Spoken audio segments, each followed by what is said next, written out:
do the same with us here, and just coming into this current time and space in this present moment with a deep inhalation,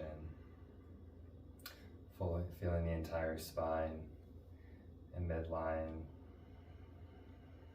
from the sacrum to the top of the head.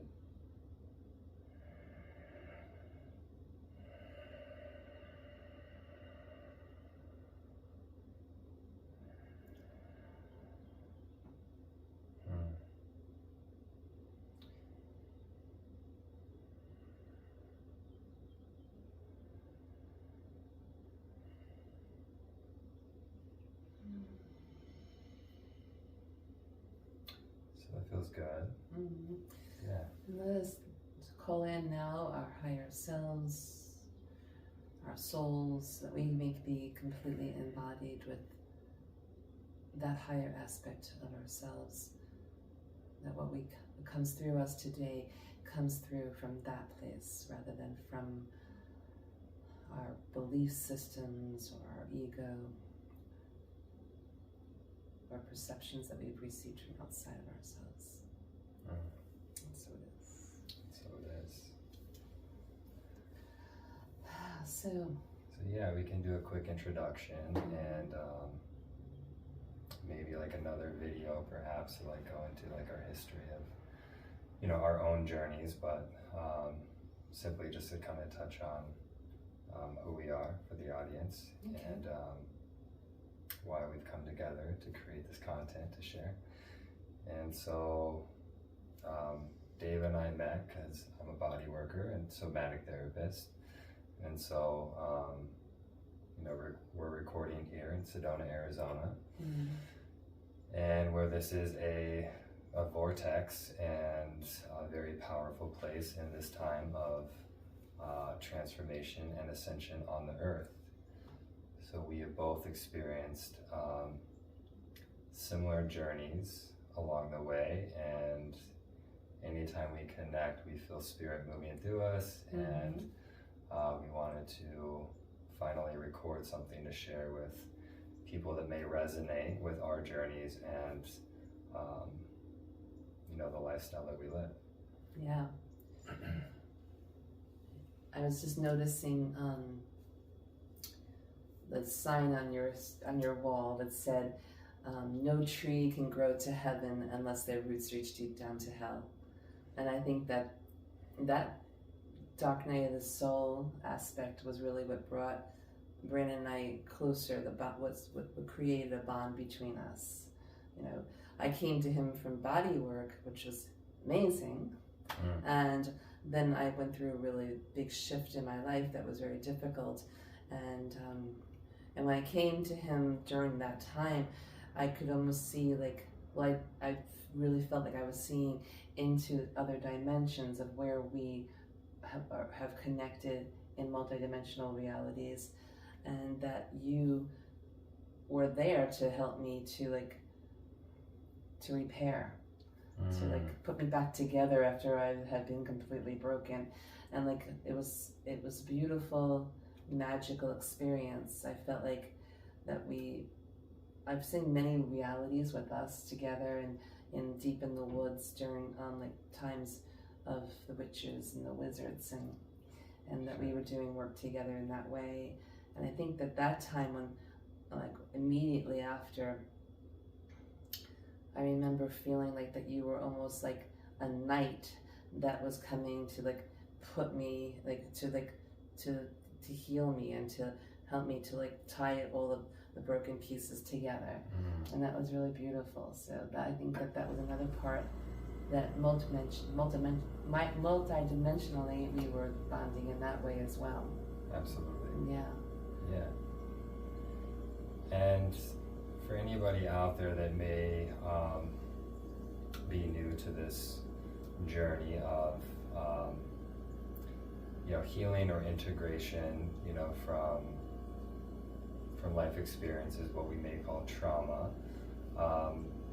as someone that holds a therapeutic container, in that way, we're never healing anybody else. We're just inviting somebody into their own healing. Mm-hmm. And there's medicine on both sides, so you and I really connected around, these patterns of dysregulation in relationships, the trauma bonding that can come from that, and then also the confusion around how we put that in a spiritual context of doing deep inner work, with any, shadow sides that may present in these relationships for growth, but recognizing and having the discernment of, when something is bringing you back to your center and you're growing from it versus something that is taking you away from yourself and becoming more toxic, right? So that can be a dance of both, but helping us get clear on that, like through the work that we did together, really helped both of us. So this has been an ongoing conversation for years, and a refinement of these different dynamics, which can have a lot of cognitive dissonance, which simply means it can be confusing. Yes. It can be very confusing, and it can get kind of like dense and heavy to the point where we can experience a lot of grief and suffering, which really ultimately is, a part of the journey and the activation of these things, like moving through the system, because, when we have childhood trauma, these things weren't able to be processed in the moment that we experience them, so they become stuck in our system. And a conscious relationship is designed, to bring that up, but you definitely need two conscious partners to be able to navigate that together. And that's a part of this conversation too, which is how do we choose a partnership based on values and principles of morals that lay the foundation for a healthy relationship. Oftentimes we kind of just like haphazardly move into connections, and maybe the flow is there and they feel good, but we don't always check in along the way to make sure we're in alignment in these essential ways that really do help build a long-lasting, partnership. Yeah. Well, I think that, this morning I was listening to this one woman that I follow. She's great. She's very young, but she's very, very wise, very tuned in. And her name is Z, and her channel is Earth Star Academy. And she was talking about today how, she was talking about twin flames, but she was talking about how you could never really be with your twin flame unless you're really completely connected with your divine masculine, divine feminine, and connected to God. And that how you come together is through this relationship, because you're both so devoted to God. And so like when we come together in these earthly ways, these are different kinds of relationships. These are kinds of they're karmic relationships. She didn't say that, but this is what I'm thinking, is that they're karmic relationships. They're meant to spur you into this downward spiral. It's sort of like going like the prodigal son from the Bible, right? Like he didn't come home to his father until he fell so low that he was actually eating out of the troughs of pigs. And then finally he's like, why am I here when I could be with my father and in his luxury home, right? So sometimes we pick these partners subconsciously, or our soul picks them, so that we can find our way to the deepest, darkest, right? So that we can remember, oh my God, my connection to God is the most important thing. And I forgot all about that, because sometimes when we get like enamored with someone or infatuated with someone, and we think we're like in this like deep love, we forget, we put everything else aside, right? And maybe our prayers, our meditation, our yoga, whatever it is that is our spiritual practice, falls to the wayside because we just want to be with this person all the time because they make us feel good right this second. And then we decide we see red flags, we see things, right, that are pointing to pain, pointing to disappointment, pointing to destructive patterns, but we decide to close our eyes and look the other way so that we can continue to receive this thing that is giving us pleasure in the moment. Yeah, absolutely. That's like a reminder for me of my own journey with, addiction to different substances throughout my life, and how, ultimately relationships can become just like an addiction in that way, and how we can get high off of a connection with somebody through what we call, love, but ultimately, that's always secondary to our connection to spirit. Exactly. And we experience that through another person or through others in relationships, but that's always coming from our own connection to the divine.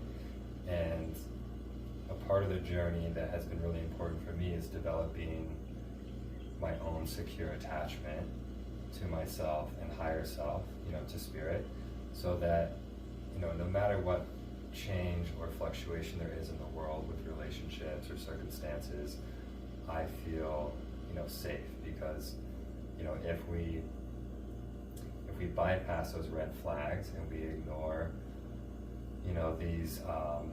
these warning signs that come up in relationship, that's where we start to get off track, and we start to really default to this programming that we've received in childhood. Oftentimes, it's imprinted in this like deep, insecure way, right? Mm-hmm. So ultimately, for myself, I think that you've been on this journey too. We've both taken a long pause at times from any kind of intimate relationships to really cultivate and develop that relationship with ourselves. Yes. And that was a time of celibacy. That was a time of just, going internal and being with whatever came up within that space, whatever feelings of grief and separation from, prior relationships. There was moments where it can get quite dark, and that is a part of the healing journey. We have to, to heal it, we really have to feel it without distracting ourselves with any other, coping mechanism. And this can be so subtle with, a glass of wine here or there, or, just kind of keeping ourselves busy, instead of really sitting, with the sensations, with the feelings that are coming up, because the body, does keep the score, in regards to, somatic therapies. We know that, issues are held in the tissues, and so, to be able to really honor the medicine of these relationships, we can sit with that and instead of trying to run into something, new. Right. And that was a big part of why we came together, was to hold space for each other as we navigated that. And it really is an inward journey of, finding that balance between our own masculine and feminine. A lot of, different fields of psychology recognize that we have these polarities within our own nervous system. So, we have, an inner feminine, or, anima for men, and an inner masculine and animus for women. And so any reflection that we get in a relationship is always our own soul, bringing that into our lives so we can see more clearly this relationship that's going on inside of us. Yeah. And I think that, it's a beautiful dance that, that we have, like, since we've come together and started this conversation, like, what was it, like 3 years ago? About 3 years ago, yeah. And, I think that it's really beautiful because we get to witness each other and reflect back for each other. And, we're like, I'm a feminine woman, I'm a woman, but I have a lot of masculine energy. Sure. And you're a man, but you have a lot of feminine energy. So it was really beautiful because we could come together and sort of see this innocent container of like having this relationship between man and woman, and witnessing each other on both sides without having the distortion of having a sexual relationship or a romantic relationship, and so that we could really reflect for each other and see for each other, like what was out of. It's like sometimes you would come to me and tell me your story, what's going on with you, or vice versa, and I could see very clearly. It was very easy for me to see the distortion because I wasn't part of that story. You were more neutral. Yeah, I was neutral and I was standing on the outside of it, and so I could witness it for you, just like you could witness my story and be neutral and see it from from just a witness point of view. And I think that was really powerful, and I really appreciate that. So, yeah. So there's just so much that came through our journey together, and we thought we had all the answers like a year ago, or 2 years ago, or a year ago, 3 years ago. Yeah. And each year it just keeps evolving more and more about how deep the rabbit hole goes, right? And how there's always more. There's always like deeper layers to this, and on the thread of what you're sharing about the healing that's happened like in this safe space and with a therapeutic witness, really came from this neutrality that we both have, and I think that we do a lot of work and we support brothers and sisters to connect with their own gender, because that's more neutral. But I think these conversations need to be happening on both sides together. So in my my work with coaching, I really do have the intention of bridging both genders, because we definitely are more alike than we are different. We may process a little bit differently. In a way, I think it's complementary, the way that we can come together and share these different reflections. But obviously, if you're in activation and you're charged, like you would be in a relationship that's like, where there's a lot of enmeshment and bonding through intimacy, if your fields are very much like intertwined, you're not always going to get that clear, reflection or feedback. Right. So this is why we need people that can hold that neutral space, whether that's a therapist, a coach, often friends, brothers and sisters that are neutral. This is really important for us because we need to be able to receive that feedback. But really to have somebody that has the knowledge and the wisdom, because there could be a lot of people, your brothers, your sisters, your friends, that are neutral. Sure. But they might not be conscious enough to see it on a higher plane of like how you can heal and how you can hold a higher vision of like what's really going on. Because through my healing process, I have seen so many multidimensional levels and so many layers of what I was moving through. It wasn't just one story. There was many stories going on, right? And unless you've really been through it yourself, you really can't hold space for somebody. You can't hold that space until you have moved through that tunnel. At least you have to be somewhere in that tunnel. Right? That's why I love those. Like, I don't really call myself a coach or a teacher or any of those things. I like to call myself a way shower, because I've been down that path and I can show you the way. And so I can only show you as far as I've been. But a lot of people haven't been as far as I've been, so I can show them that way. So I love that. And then there's people who have been down the path deeper than me, and they can show me the way.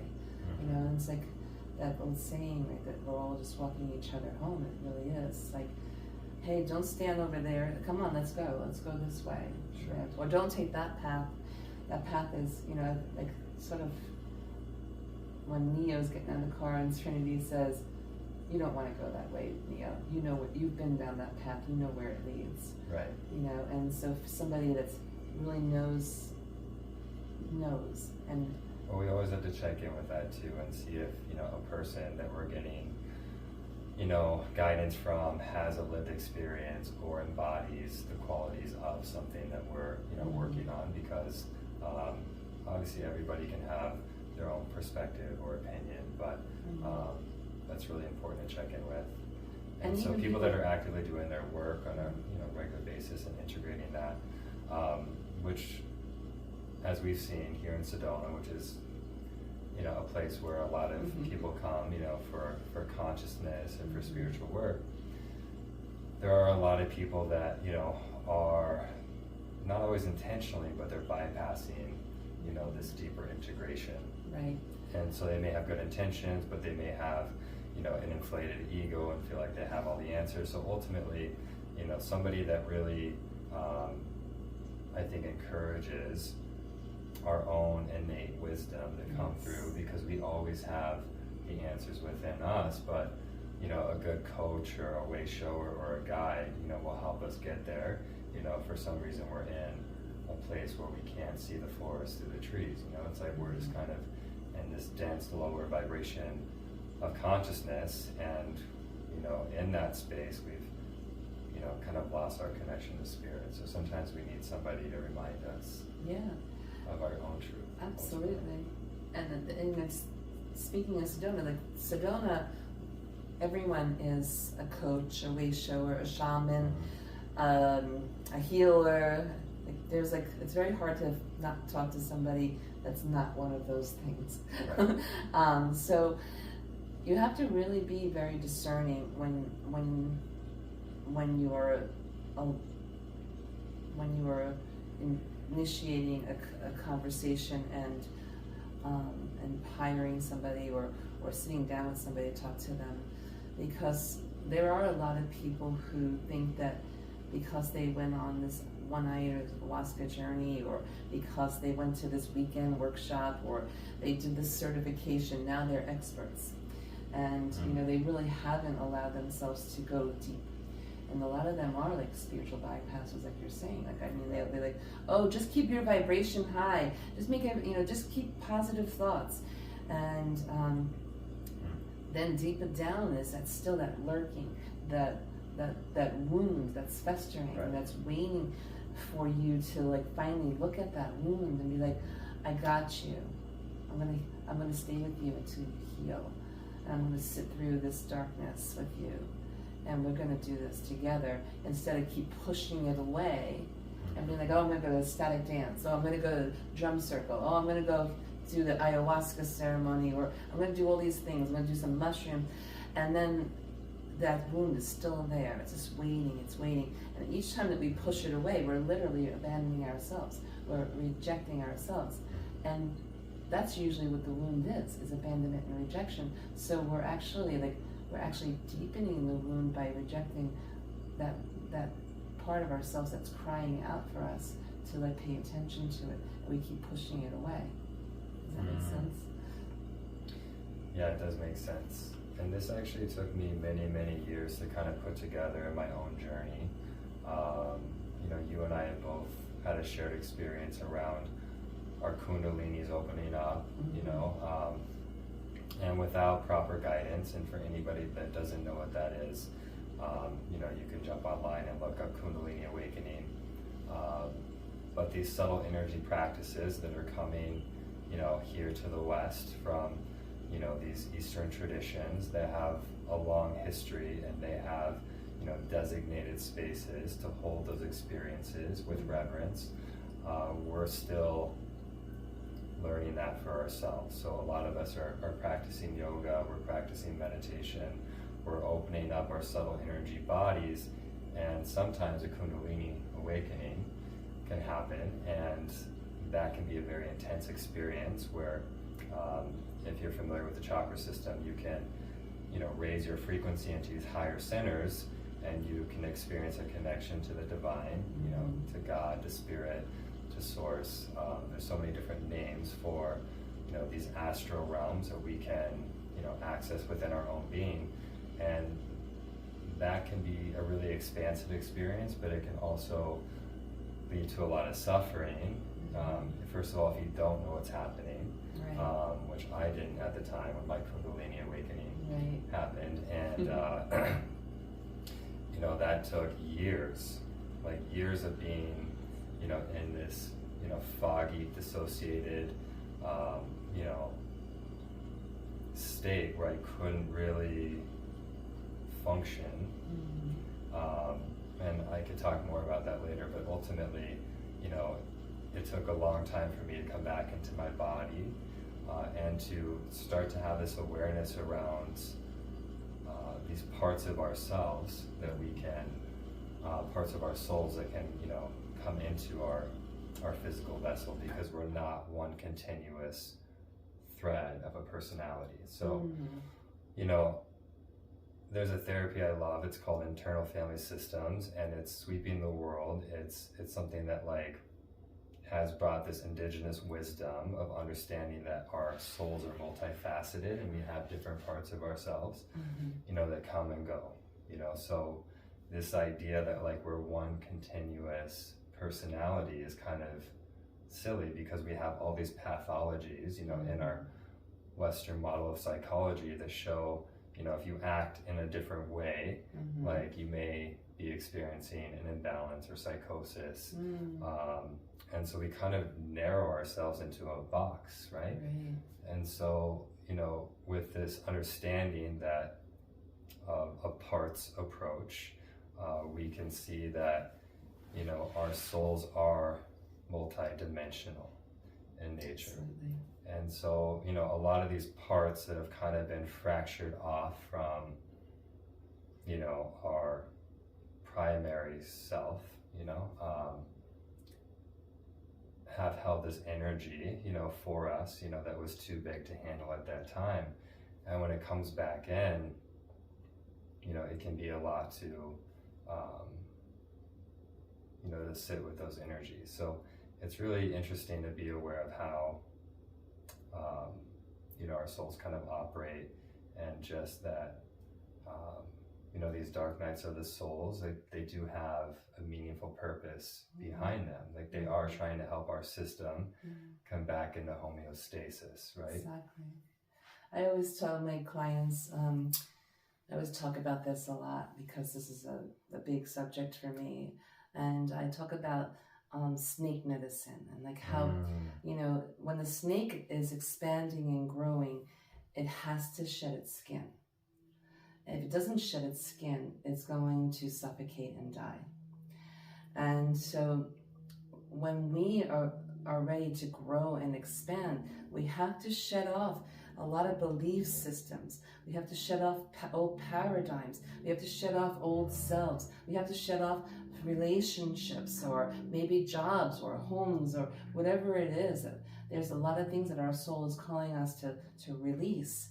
And because our ego doesn't like change, and it wants to hold on to things, we become suffocated. We actually start to suffocate ourselves, and we go into that dark night, because instead of just being, okay, well, I understand my soul knows what's happening and I need to release this, and just allow ourselves to go with the flow of that, we instead start to try to cling on to it, or question and resent the loss of that.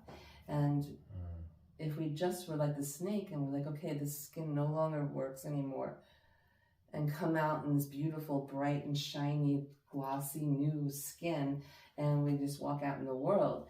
But I think that the dark night of the soul is something that is something that gets, I think it's going to move quicker and quicker as we go through them, because we start to trust our spirit, we start to trust our soul, that, okay, I get it, this is not in alignment with me anymore. I get it. My soul says this relationship or this job or this state or this, whatever it is, this belief system is no longer in alignment with me, and it's time for me to let it go, lay it down, and move on. And the sooner that we can do that, the less suffering there is. I don't know, how do you feel about that? Yeah, I would definitely agree. You know, like it's something that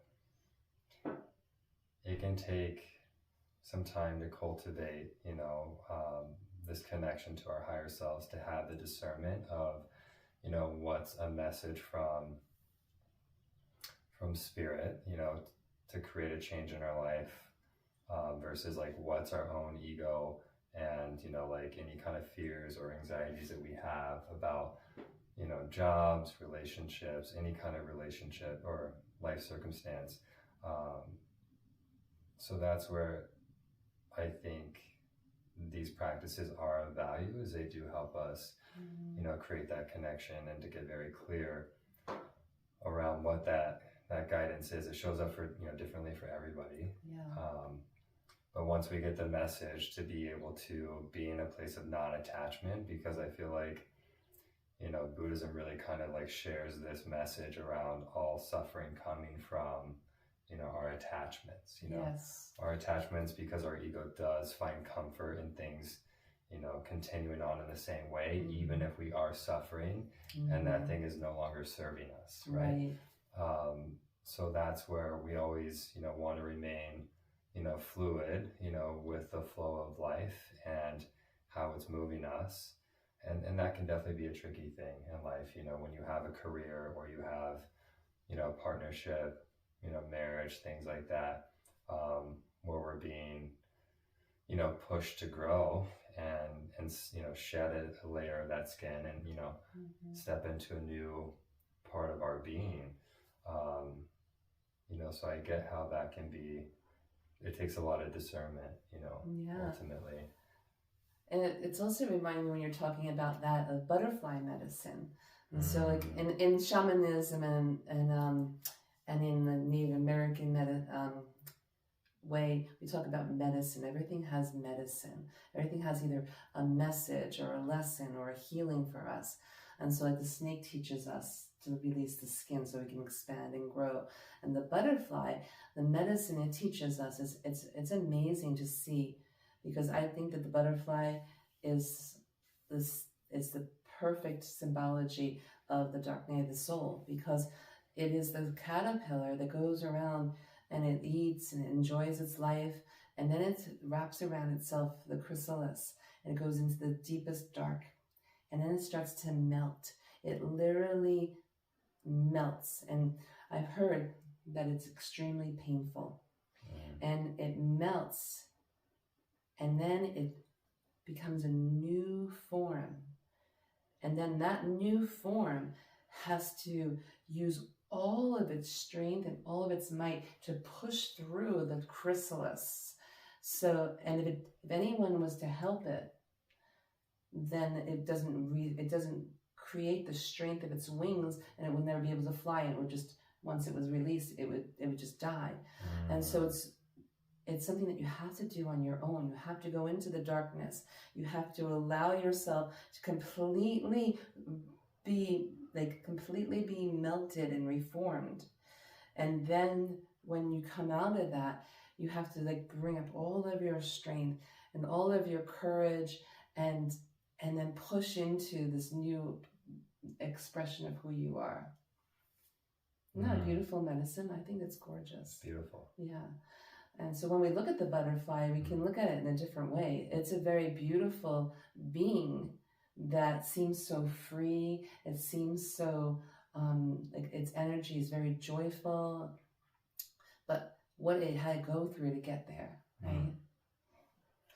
Yeah, what that brings to mind, you know, for me is, you know, this appreciation for the darkness, right? We live here in the States. We have programming, you know, through our main theology of traditional Christianity, of, you know, a very black and white, you know, state of experiencing the world of spirituality, you know, or connection to God, where we have, you know, the light and the darkness.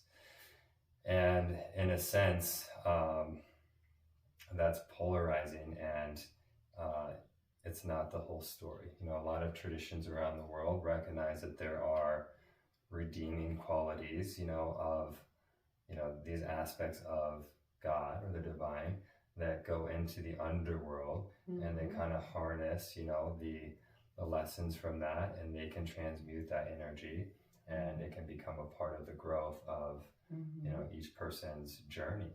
Yeah. And so, this is a much broader conversation as far as like, light and dark. Yeah. But ultimately, I think we both found comfort, embracing like our own, wounds, and, being able to go into the underworld of the darkness. It's never really a comfortable thing, but you start to learn how to be with that, and know that, it's just as valuable as the light. These are simply, frequencies of energy. It's a spectrum of energy. And, if anyone's familiar with like Robert Gilbert's work on YouTube or Gaia, he paints a beautiful picture of how, we have these polarities of the divine, of, the Luciferian energies that represent, the fullest extreme of light. And then we have the Ahriman energies, which are more considered, satanic. And so in a way, we all have both, like we all have both polarities within us, this potential to do beautiful things in the world, this potential to do harm or self-harm. And, we're bridging those, we are becoming what is called, Christed in nature. Through Christ consciousness, we can, balance these polarities within ourselves. And we learn to recognize that if we go too far in either direction, there's an imbalance, which, as I spoke to before, with this Kundalini energy that took me up in these higher frequencies, that was very imbalancing. It was something that was not sustainable, and I had to come back down into earth and ground those energies and find that balance, so there is, that would be the middle way. Exactly. In Buddhism, I was thinking the same that's thing. the middle way in all these different traditions. It's represented in sacred geometry as the Vesica Pisces, or the Venn diagram, where you have two circles that come together. Yes. And the middle part that looks like, the symbol of the fish in Christianity is the balance point between these two. And, we're always doing that. We're bridging, as human beings, we're bridging, these energies of heaven and earth, in these wisdom traditions. They all speak to that ability that we are,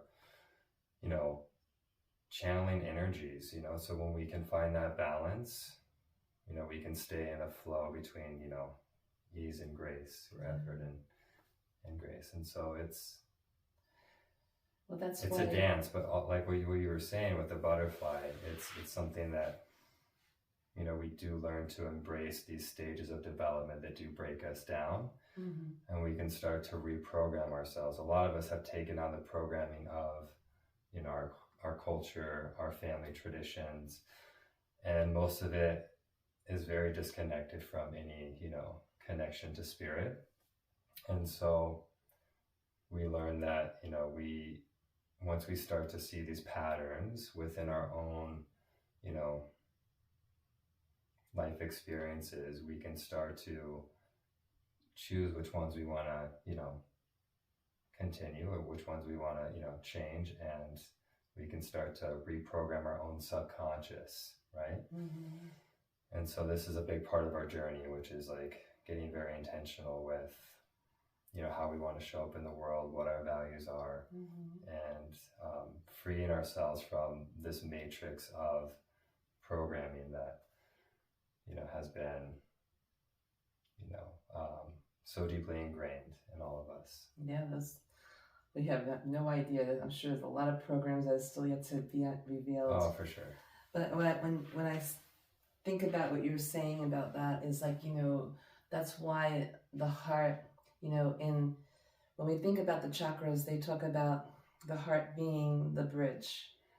It's the bridge between heaven and earth. And I keep seeing you going like this, so you keep pointing to the heart. And it's like so perfect, because as you're talking about this, you just keep coming back naturally and intuitively to the heart. And this is where, like, if we just keep dropping into the heart has all the answers.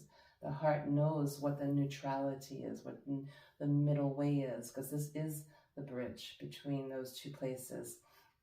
And a lot of times we're led by our head, right? And even our solar plexus or our sexual, chakras. And so these are not the places where we get these perfectly balanced wisdom of how to interact or to move forward in the world. It's only here.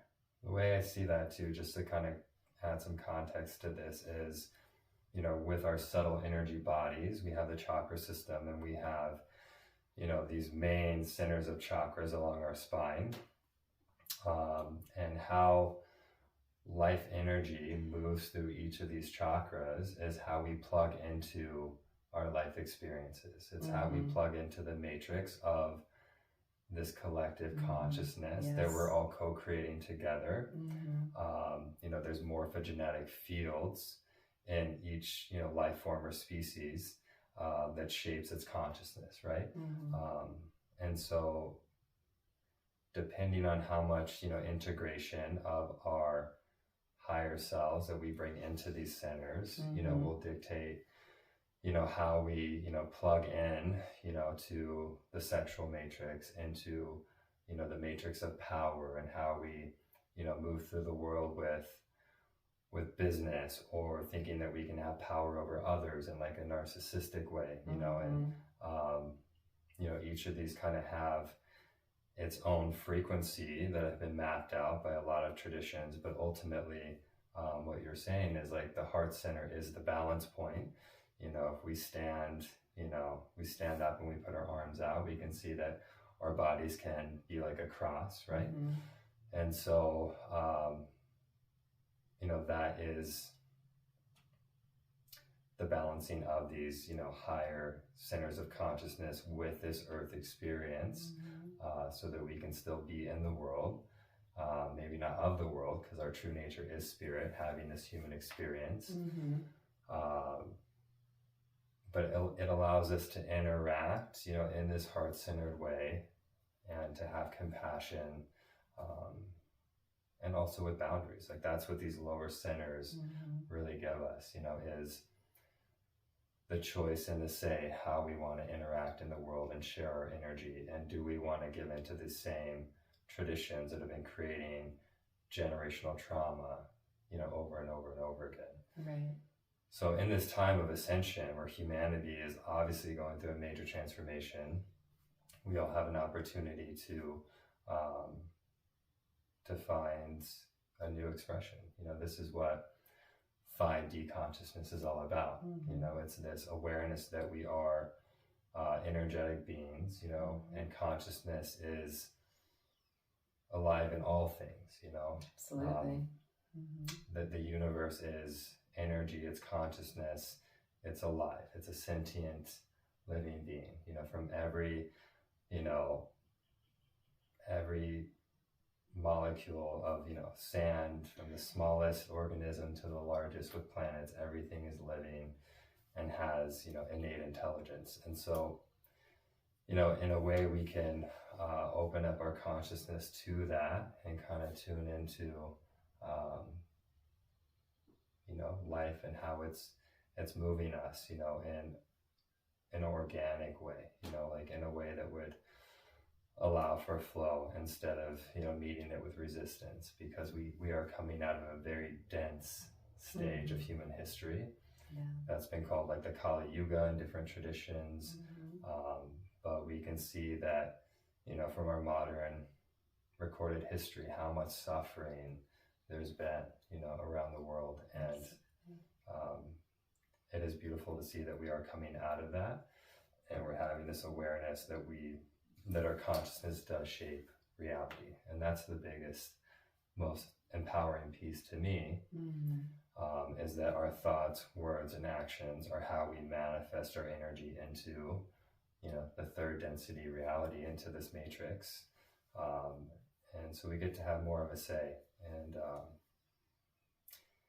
so that's been in relationships, that's been in, like so many different ways that we can have this experience, but yeah, it's powerful. I want to talk about the chakras for a moment, because since we brought them up, and and I think that's important because you're talking about like dropping into the heart chakra and allowing that to lead us.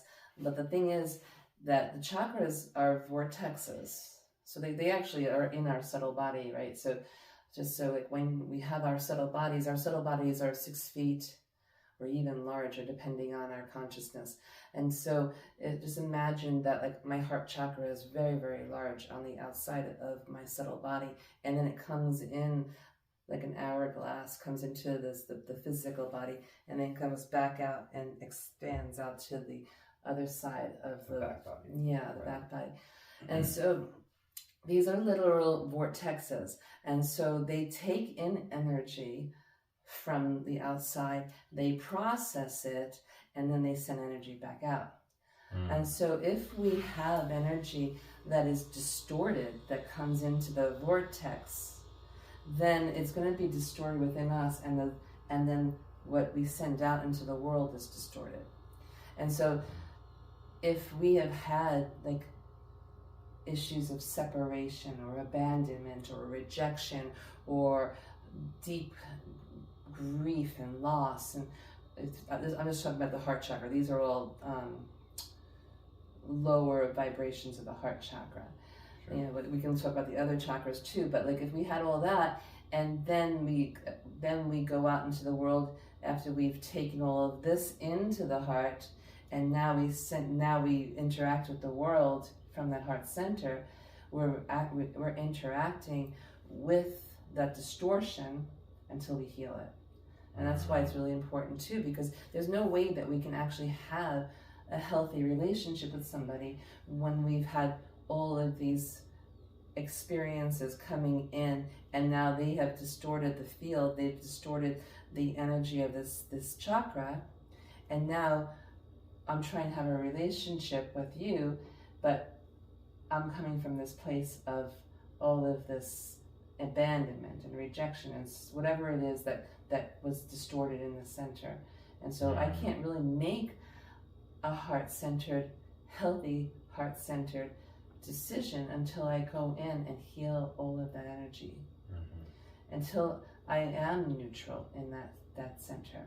Until I can, when I think of the thing that's seemingly rejected me, or the thing that seemingly abandoned me, or the thing that seemingly I lost, and I can think of those things with complete neutrality, and they don't charge me anymore with like sadness or anger or resentment, whatever it is, then I know that I'm coming from the place of healthy experience from that chakra.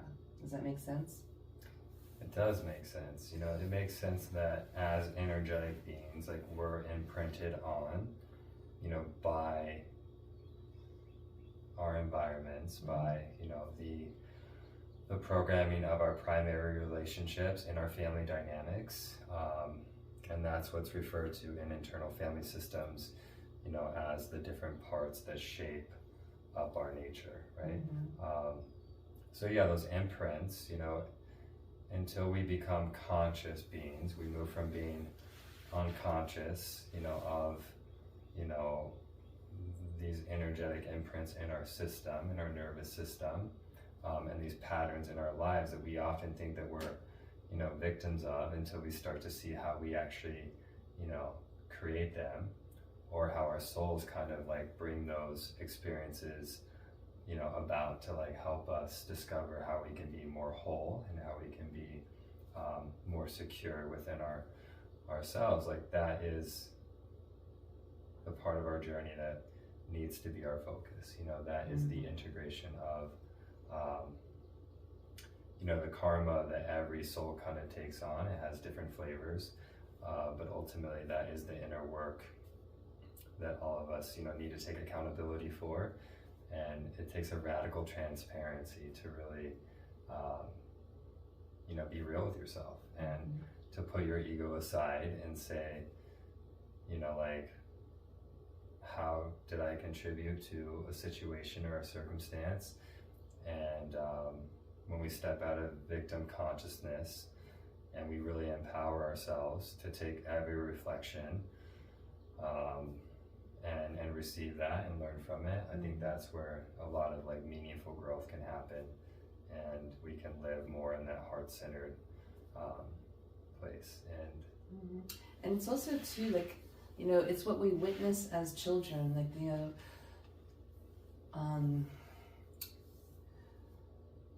we're in that theta state from 0 to 7, right? We are. And so we're programmable. Like everything that we receive or that we witness or that we hear from the age of 0 to 7 becomes hardwired programming within our psyche. And so it becomes a belief system. And it may even be a subconscious belief system, but it's a belief system nonetheless. And it drives us. And so if we, for instance, had parents that we witnessed their distorted relationship, that's hardwired in us of how they interacted. Like, for instance, from my family, you know, I don't really know if it's true, but my mother always told me that my father was an alcoholic. I believed her for a very long time. I don't really know if it's true, because I just believed her because she was my mother and I believed her. And so she was a very detached from my father. She wouldn't let him be romantic with her. And so he decided to just like go out and find people who would accept him. So he would go out into the bar and drink, and she would get crazy and like yell and scream at him. And so this was my life until 16, when they finally divorced. And so, and then I had to witness the divorce, and then my mother like creating all of this stories about my father and telling them to people and causing chaos in his life. And so, I mean, I can see how that played out in previous relationships with me. Like, because this was my belief system. Even though I knew, like on the surface, like I knew what kind of relationship I wanted to have, but I actually wound up having that relationship of, you know, of that same kind of energy. But then I remember you saying to me, like during one of our conversations, you're like, we can never heal from that because blah, blah, blah, because we didn't know anything. We not that you can't heal from it, but we don't know anything outside of that. And I was like, well, but no, I do. Because I had my grandparents, and my grandparents were fully in my life all my life. And they are the only people that I've ever seen that have actually had like a really loving relationship. And I lived with them from like 16 to in my 20s, my early 20s. And so it wasn't something that was like a show. Like I was with them all day, like 24 hours a day, you know. I woke up and had breakfast with them, had dinner with them, went to sleep. So I witnessed their relationship, and I knew, and so like, I feel so grateful that they were part of my life, because they actually taught me what real love was. So I could default. Like I actually have a default system.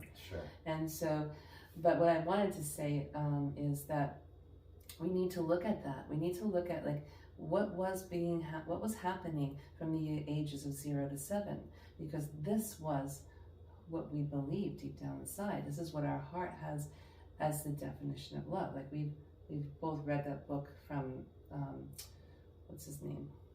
The Presence Process. The Presence Process, but what's his name? Michael Brown. Michael Brown. And you know, he talks about the unconscious definition of love, because that's what we actually create when we see our parents interacting from the ages of 0 to 7. And so if our parents were fighting all the time, and then one is like, you know, constantly pushing the other one away, and the other one's always chasing to try to like make things right, or to get love from that person, then that's the kind of relationship that is programmed, that deep down inside we believe that this is what love looks like. And so we go and we find a person who's going to play that role out with us. We do. Yeah, until we actually realize it, and then we can shift it, and then we can come back into the heart chakra and be like, what does love really look like? And I am so blessed because I actually got to have that example. I actually got to see love through my grandparents and how they had, to their death, they loved each other, and they were always like loyal to each other. It's a very rare thing, I think, to experience that in the world. Yeah, but then I also have the other hand. You know, I had my parents, was a complete chaos. Right. It was always chaos in my house, and I didn't know even what motherly love was. You know, so my mother, I don't think she was really capable. I think she was a very immature, emotionally immature person that never really fully developed. And I'm sure she must have had some kind of trauma that created that for her, that I don't know for sure. But to heal our hearts so that we can truly have relationships, not just romantic relationships, but relationships in general that are healthy, we need to step inside of that and look at it so that we can visit. That's going back into that wound, right? That inner child wound, and saying, you know, I see what happened, what you went through, and like really having a relationship with that part of yourself, and maybe even create, this is just coming through me through channeling right now, but maybe having a relationship with that child and teaching that child what real love is by giving them the love. And like you were saying too, I think at one time, like becoming the mother and the father, imagining like this other experience, right? Like having this, is this what you were talking about? You tell us. Yeah, bringing this kind of to a close too. Okay. And I think this can be like the last thread that we bring to completion here, but it really, you know, a lot of these imbalances that were, you know, playing out in our relationship dynamics, whether it's with romantic partners, friends, coworkers, you know, this comes back to our attachment system, right? So, you know, when we reparent and we start this journey of reparenting ourselves, you know, we can do this in so many different ways. I've done this through, you know, having my own children and raising them in the ways that my inner child would have wanted, you know, growing up. That's beautiful. And that's very, you know, healing on so many levels.